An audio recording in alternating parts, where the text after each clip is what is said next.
नमस्कार दोस्तों, मैं हूँ सोनिया चेतन कानूनगो। स्वागत है आपका स्टोरी वर्ल्ड में, जहाँ मैं आपके लिए लेकर आई हूँ आज फिर से एक नई स्टोरी। आई होप सो कि मैं जो स्टोरीज़ आपको सुना रही हूँ आपको वो अच्छी लग रही होंगी। अच्छी लग रही हैं तो प्लीज़ मुझे कमेंट कीजिएगा और मेरे चैनल को सब्सक्राइब कीजिएगा।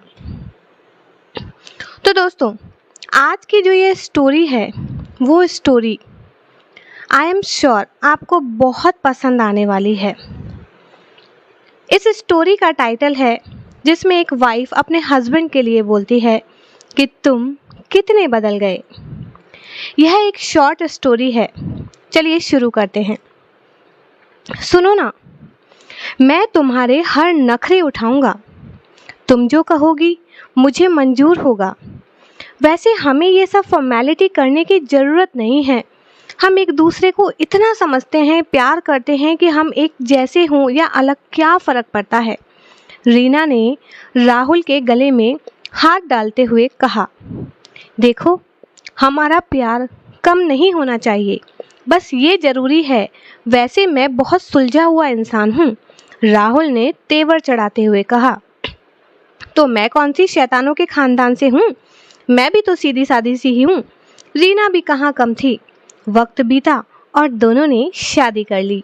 दोनों बहुत खुश थे। रीना का भी ऑफिस होता था जिससे राहुल को कोई परेशानी नहीं थी।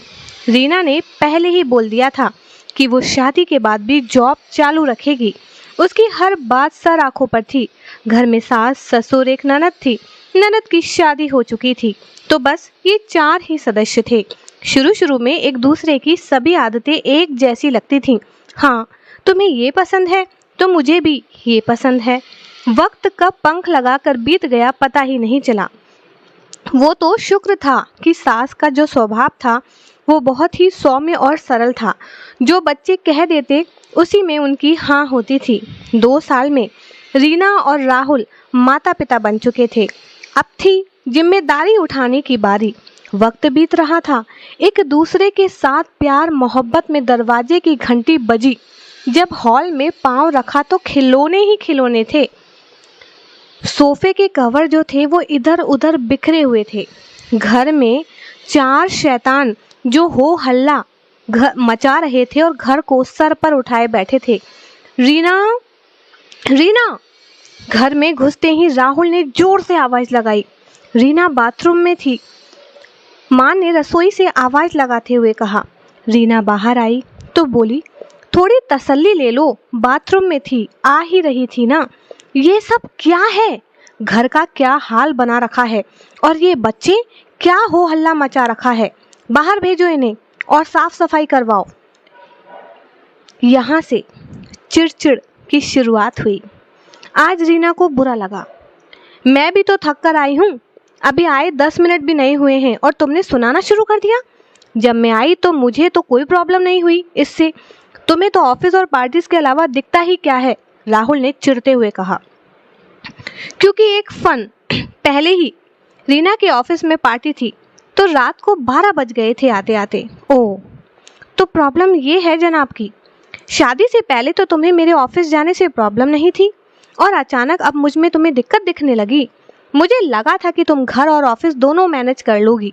वो तो शुक्र मनाओ कि माँ दिन भर तुम्हारे बच्चों को पालती है, वरना उनकी भी हालत क्या होती तुम अच्छे से जानते हो। अब हद पार हो गई थी। मेरे बच्चे? क्या ये बच्चे तुम्हारे नहीं हैं? क्या माँ के बच्चे नहीं हैं?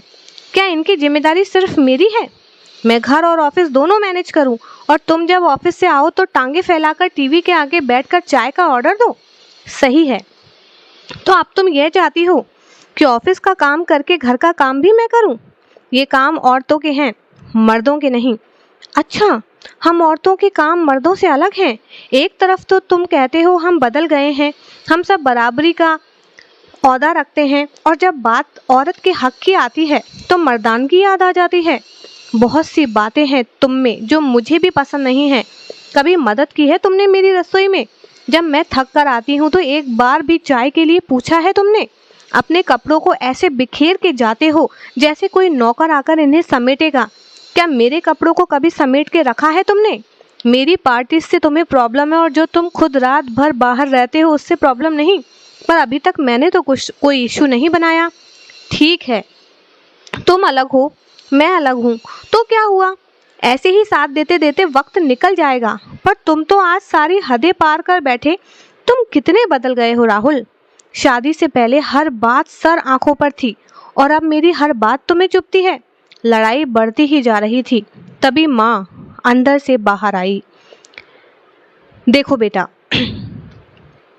अब जिम्मेदारी सर चढ़ती है ना, जब जिम्मेदारी सर चढ़ती है ना तो सारा प्यार जो है ना, ये परिवार और खिड़की सब कुछ बाहर निकल जाता है।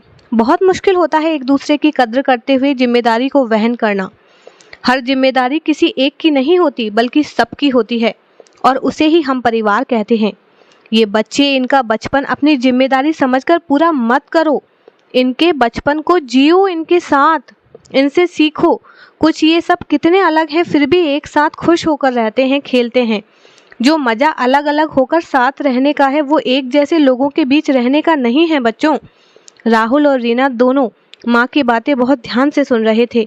दोनों शर्मिंदा भी थे, पर एक बात वो नहीं भूले थे कि वो चाहे कितने भी अलग हों पर एक दूसरे से प्यार तो बहुत करते थे। एक रिश्ते को बांधे रखने के लिए ये प्यार काफ़ी था।